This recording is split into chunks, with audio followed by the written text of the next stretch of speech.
This video is powered by SnapTube. Check description for more information. दोस्तों मैंने कुछ दिनों पहले एक वीडियो बनाया था जहां पे मैंने आपको बताया था कि इंटरनेट का मालिक कौन है या फिर इंटरनेट किस तरीके से काम करता है। और उसी वीडियो में मैंने आपको ये भी बताया था कि जो इंटरनेट है वो काम करता है समुद्र में बिछी हुई फाइबर ऑप्टिक्स केबल के जरिए। अब ऐसे में आप में से बहुत सारे व्यूअर्स ने सवाल किया था कि ऐसा कैसे पॉसिबल है, या बेसिकली फाइबर ऑप्टिक केबल क्या होती है और ये किस तरीके से काम करती है और हम कैसे इस केबल के जरिए इतने सारे डेटा को ट्रांसफर कर पाते हैं। तो आज आप वीडियो देखते रहिए और मैं आपसे फाइबर ऑप्टिक्स या फिर फाइबर ऑप्टिक केबल्स के बारे में बात करने वाला हूं। नमस्कार दोस्तों, मेरा नाम है गौरव, आप देख रहे हैं टेक्निकल गुरुजी। चलिए शुरू करते हैं।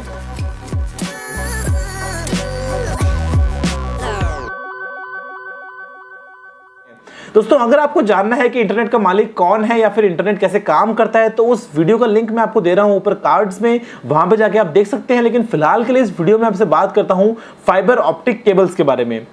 दोस्तों क्या आप जानते हैं जब रोमन्स ने बहुत सालों पहले पाइप का आविष्कार किया, जब उनको पाइप मिला तो कितनी बड़ी खुशी की बात थी कि आप पानी को एक जगह से दूसरी जगह पे बड़े ही आराम से उस पाइप के जरिए ट्रांसफर कर सकते हैं। अब ये जो फाइबर ऑप्टिक केबल्स हैं ये कुछ वैसा ही है, फर्क सिर्फ इतना है कि जो पानी है वो पानी नहीं है, उसकी जगह पे हम रोशनी को भेजते हैं। देखिए होता क्या है कि जो केबल्स हैं फ्रेंड्स ये बनी है या तो ग्लास की या फिर प्लास्टिक की। चलिए उससे पहले एक और बात करता हूं, इस दुनिया में सबसे तेज क्या है? रोशनी। जो लाइट की स्पीड है वो है 3 लाख किलोमीटर पर सेकंड। अब ऐसे में हम जो भी चीज अगर ट्रांसमिट करना चाहें और अगर हम यूज करें लाइट को, तो ऐसे में हम सबसे तेजी से बड़े ही आराम से एक जगह से दूसरी जगह तक इंफॉर्मेशन को भेज सकते हैं। तो जो फाइबर ऑप्टिक केबल्स हैं वो बनी होती हैं ग्लास या फिर हाई क्वालिटी के प्लास्टिक से, और वो जो है बहुत ही पतली होती है, यानी कि अपने इंसान के बाल से भी करीब करीब 10 गुना ज्यादा पतली। जो उसका एक धागा होगा बेसिकली एक स्ट्रैंड होगा, और ऐसे में एक केबल के अंदर आपको 10, 15, 20 स्ट्रैंड्स देखने को मिल जाते हैं। अब अगर आपसे बात करता हूं हैंडलिंग कैपेसिटीज की, तो वो जो एक स्ट्रैंड है बेसिकली जो एक उसका अपने इंसान के बाल का भी 10 गुना भी जो कम वो एक स्ट्रैंड है, वो कैपेबल है करीब करीब 20 से 25 हजार टेलीफोन कॉल्स को एक साथ एक ही समय पे हैंडल करने के लिए।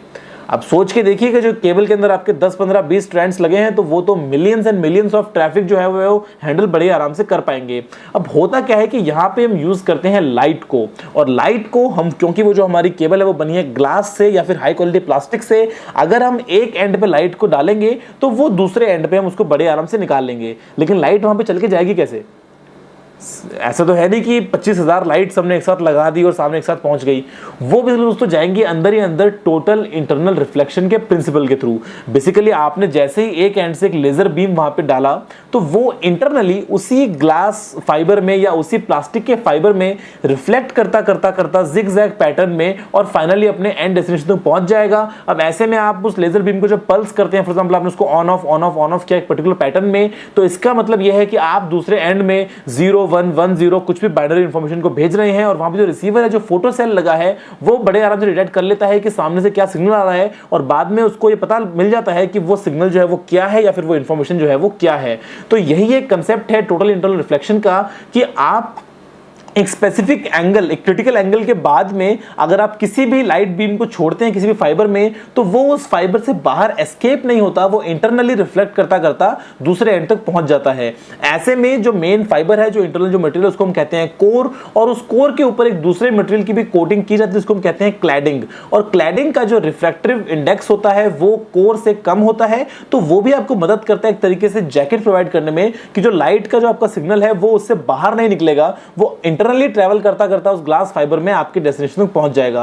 अब ऐसे में सभी फाइबर ऑप्टिक केबल्स एक जैसी नहीं होती हैं, यहाँ पे अलग अलग वैरायटीज होती हैं। अगर आपसे बात करता हूं सिंगल मोड की, अगर मैं आपसे बात करता हूं मल्टी मोड की, तो यहाँ पे सिंगल मोड केबल्स वो हैं जहां पे आपने नॉर्मल एक सिग्नल को डाला और सिग्नल जो है वो सामने सेम मोड में सेम तरीके से सामने एंड तक पहुंच गया। जो केबल्स हैं वो काफी थिन होती हैं और आप काफी लंबे डिस्टेंसेस तक इनको यूज कर सकते हैं। अगर मैं आपसे बात करता हूं मल्टी मोड केबल्स की, तो यहाँ पे केबल्स थिक होती हैं, काफी सारे सिग्नल्स एक साथ अलग अलग मोड्स में प्रोपोगेट करते हैं, लेकिन ऐसे में आपका जो डिस्टेंस है वो ज्यादा लंबा नहीं हो पाता और आपको बार बार एम्पलीफायर्स लगाने होते हैं जहां पे आपका सिग्नल बूस्ट होकर वापस आगे दूसरे केबल के पोर्शन में चला जाए। अब ऐसे में फाइबर ऑप्टिक केबल्स जो है वो आज की डेट में बैकबोन है इंटरनेट का। समुद्र में बहुत इतनी बड़ी बेसिकली इतनी बड़ी मोटी मोटी आपको केबल्स देखने को मिल जाती हैं, जहां पे अंदर millions and millions of fibres हैं जो आपके पूरी दुनिया के इंटरनेट को हैंडल कर रहे हैं।